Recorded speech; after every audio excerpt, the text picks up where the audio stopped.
Le temps de la libération arrivera toujours. Progressivement, notre cheminement de carême se poursuit et nous voici à son troisième dimanche. Contemplons en ce jour du Seigneur la manifestation de la nature de Dieu et son initiative de sauver son peuple de la servitude. Je suis qui je suis. J'ai vu la souffrance de mon peuple. Contemplons ainsi la miséricorde et la tendresse de Dieu et accueillons en outre son appel pressant à la conversion. Frères et sœurs, préparons-nous à suivre l'homélie en 3 images. Bon et fructueux temps d'écoute. Le droit d'exister comme un peuple dans la dignité. L'exode du grec ancien, ek odos, sortir du chemin, sortir de la voie de la route malheureuse, d'une impasse pour marquer le passage, odoi poros, faire passage. Il y a une vérité qui traverse l'Écriture sainte et qui fait réellement force de parole de Dieu. C'est la fidélité du Seigneur en ses promesses pour toute personne humaine, indépendamment de toute religion et de couleur de peau, car tous les hommes sont écrits par le psaume 8. Cette vérité est une révélation selon laquelle l'alliance de Dieu est une alliance de celle qui ne perd jamais sa saveur, telle que c'est assuré à Abraham. C'est un dévoilement sur la condition humaine, symbolisée dans la vie du peuple de la foi, en la vie de chaque croyant en l'occurrence. Nous trouvons la libération du Seigneur comme une résurrection, un passage, une délivrance, un surgissement des décombres du désespoir dans la vie de ces justes, comme Abraham, Noé, Enoch, dans la vie de ces prophètes, comme Élie, Élisée, et surtout tel que la rappelle le prophète Isaïe, un peu d'anachronisme. Mais maintenant, ainsi parle le Seigneur, lui qui t'a créé, Jacob, et t'a façonné, Israël.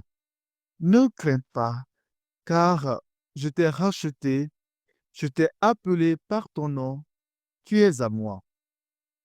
Quand tu traverseras les eaux, je serai avec toi. Les fleuves ne te submergeront pas. Quand tu marcheras au milieu du feu, tu ne te brûleras pas. La flamme ne te consumera pas, car je suis le Seigneur ton Dieu, le Saint d'Israël, ton Sauveur. Parce que tu as du prix à mes yeux, que tu as de la valeur et que je t'aime. Ne crains pas, car je suis avec toi. Je ferai revenir ta descendance de l'Orient, de l'Occident, je te rassemblerai. Isaïe 43, 1 à 6. Pour la question du moment de la réalisation de cette intervention de Dieu dans la vie de son peuple, le prophète Isaïe rassure de nouveau. Ainsi parle le Seigneur. La pluie et la neige qui descendent des cieux ne retournent pas sans avoir abreuvé la terre, sans l'avoir fécondée et l'avoir fait germer, donnant la semence au semeur et le pain à celui qui doit manger. Ainsi, ma parole qui sort de ma bouche ne me reviendra pas sans résultat, sans avoir fait ce qui me plaît, sans avoir accompli sa mission.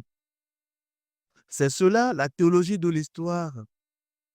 Elle est fondée sur l'argument naturel selon lequel l'aspiration humaine à la liberté et à l'autonomie constitue un droit divin et inaliénable. La période de la soif de cette libération est la symbolique biblique de l'Égypte, ce moment de l'histoire collective où le vivre paisible en Égypte, tournant en servilité ou en esclavage cruel, à cause du changement à la tête du pouvoir ou encore cette période de précarité et de souffrance qui marque l'existence humaine et personnelle.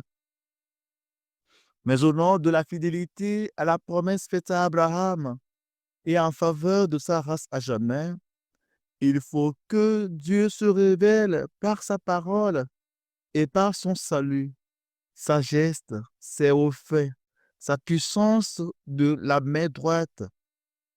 Il choisit, selon la parole, de se manifester par le buisson ardent sur la montagne sacrée, Horeb. Cette théophanie visait à faire progresser la première étape de la connaissance de Dieu par Abraham, transmise à son fils Isaac et lui aussi à son fils Jacob, du Dieu personnel, le Dieu d'Abraham, le Dieu d'Isaac et le Dieu de Jacob, au Dieu familial. Et c'est le même Dieu qui se fit proche et décida de sauver son peuple. Je suis qui je suis.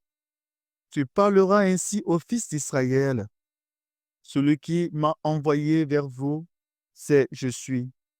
J'ai vu, oui, j'ai vu la misère de mon peuple qui est en Égypte, et j'ai entendu ses cris sous les coups des surveillants. Oui, je connais ses souffrances. Je suis descendu pour le délivrer de la main des Égyptiens, pour le faire monter de ce pays vers un beau et vaste pays, vers un pays ruisselant de lait et de miel. C'est-à-dire, je suis le Dieu qui est, qui ne change pas, mais qui se révèle progressivement, dynamique et qui appelle à l'existence ce qui n'existait pas. Je veux vous conduire vers l'abondance agricole de la terre d'Israël, une terre qui offre une nourriture abondante et riche. C'est cela, lire l'intervention de Dieu dans son histoire pour la justifier par lui. Frères et sœurs, la Bible est la parole de Dieu incarnée dans un peuple particulier, mémoire sainte des judo-chrétiens. Mais elle est aussi parole universelle ou révélation totale et définitive de toute la recherche de la spiritualité. En ce sens, elle est un miroir universel à tous les hommes et femmes de la terre de pouvoir s'y mirer afin de comprendre leurs histoires personnelles et de découvrir les possibilités de salut, car elle parle de la vie des hommes et de toutes les situations humaines et existentielles. Nous sommes entrés en carême, comme un temps d'épreuve ou de désert, de 40 jours pour renaître, comme l'enfant prodigue, et surtout renaître, redécouvrir, reconnaître ou refaire comme lui l'expérience de l'amour et de la miséricorde de Dieu, puisque le Seigneur est tendresse et pitié, et revenir à lui de tout cœur comme le même enfant prodigue, avec un cœur nouveau, sage et docile. C'est là l'urgence de la conversion. La nécessité de la conversion. Qu'est-ce alors la conversion? Elle est le détournement du monde qui jadis nous a séduits en nous détournant de Dieu pour nous tourner de nouveau vers Dieu. La conversion, métanoïa, de Metsour, tourner de nouveau dos au monde et se tourner la face vers Dieu en 360 degrés jusqu'à réaliser un angle plat. Cette conversion se fait surtout dans le cœur et nous rappelle qu'adhérer à Dieu, c'est l'aimer de tout son cœur, de toute son âme, de tout son esprit et de toute sa force, c'est-à-dire avec l'être entier. Le changement du cœur est primordial car il influe énormément sur la conversion de la tête ou de la pensée. Il nous permet de plus de bien comprendre la vie à travers ses aléas afin de mieux nous situer.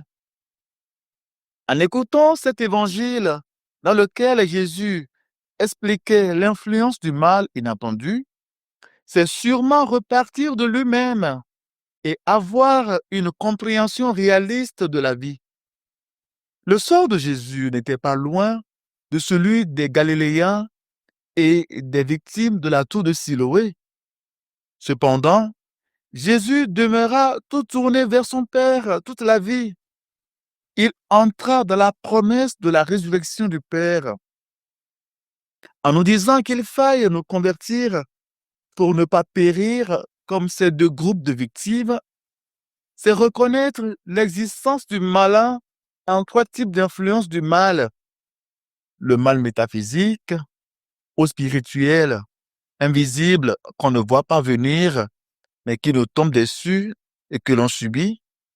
Le mal moral, fruit d'un comportement consciemment mauvais, comme nos actes que nous posons, et le mal physique, comme une blessure, une plaie ou une cicatrice sur la peau. De ces trois formes de mal, on ne peut que prier le Père ainsi. Rends-nous forts devant le mal ou le malin et ne nous laisse pas succomber en tentation. Il y a donc l'urgence de prendre au sérieux que l'on peut périr comme par un accident, par noyade, le corps peut jamais retrouver, ou encore que notre âme puisse périr pour l'avoir vendu au diable, au malin. Néanmoins, le Christ Jésus est vraiment le visage de la miséricorde du Père qui intercède pour nous et sa mort sur la croix comme don fait pour la personne humaine est source de miséricorde, donnant du temps à chaque personne humaine de prendre conscience de ses péchés, d'y renoncer et de porter des fruits qui demeurent. Saisissons alors le moment favorable. Nous nous retrouvons à la fin des temps, nous dit saint Paul. En réalité, ni la création, ni l'humanité n'auront pas de fin. Il y a plutôt le passage des époques, entraînant des hommes avec. Des hommes passent, des hommes meurent, les monuments tombent en ruine, écrivait Bernard d'Adier. Saint Paul, en nous rappelant lui aussi l'urgence de la conversion, à cause du temps qu'il connaissait une orientation de persécution, c'est plutôt que nous sommes invités à prendre conscience de la nécessité d'un effort de vie chrétienne authentique qui seul peut rendre digne du salut opéré par le Christ. Cela dit, considérant notre fin des temps comme l'éventualité de rendre le souffle en tout moment et soyons prêts car, au-delà de tout, notre vie ne tient qu'à un fil. Il y a là toute la raison fondée des scrutins des catéchumènes adultes sur ces 3 derniers dimanches de carême. Scruter le monde comme la Samaritaine, comme la veuve de Jéricho ou comme le paralytique de naissance, c'est apprécier d'où l'on vient par rapport à la vie qualitative retrouvée en Dieu par le Christ et lutter toute la vie avec le secours de l'Esprit Saint de se protéger en Dieu pour se conserver cette vie nouvelle. Et c'est ce que le Christ ajoute toujours. Écouter la parole, mais surtout la garder, la mettre en pratique pour entrer dans le royaume des fils de Dieu. Bien-aimés dans le Seigneur, le dimanche redonne du souffle, de l'énergie pour continuer le cheminement de la renaissance par la symbolique du carême. Il s'agit de guérir de notre maladie personnelle, physique, spirituelle ou sociale et sociétale, les guerres ça et là, les anomalies de tout genre, guérir de nos maladies, de nos mal à Dieu, le mal fait à Dieu, ou ce que le mal a dit de Dieu, pour emprunter l'idée à Irène Grosjean, naturopathe française. Il s'agit des offenses à Dieu, aux frères, aux sœurs, ou le fait de tordre le cou à l'ordre de la nature. Le carême demeure un haut temps spirituel de prise de conscience, de réparation, de réconciliation écologique, fraternelle et spirituelle, nécessitant d'une manière ou d'une autre le minimum d'effort spirituel de chaque personne. Eh bien, je voudrais de nouveau conclure avec cette mystique chrétienne, Etty Hillesum, qui écrivit ceci dans le wagon qui l'amenait au camp de concentration de Westerbork. Ayant réalisé que c'est un chemin de non-retour, elle mit dans son cahier journal: le tragique de ta situation actuelle a pour solution la rencontre de Dieu. Que Dieu nous rencontre, nous aussi, sur tous nos chemins de vie et nous fasse entrer dans ces différentes résurrections. Amen.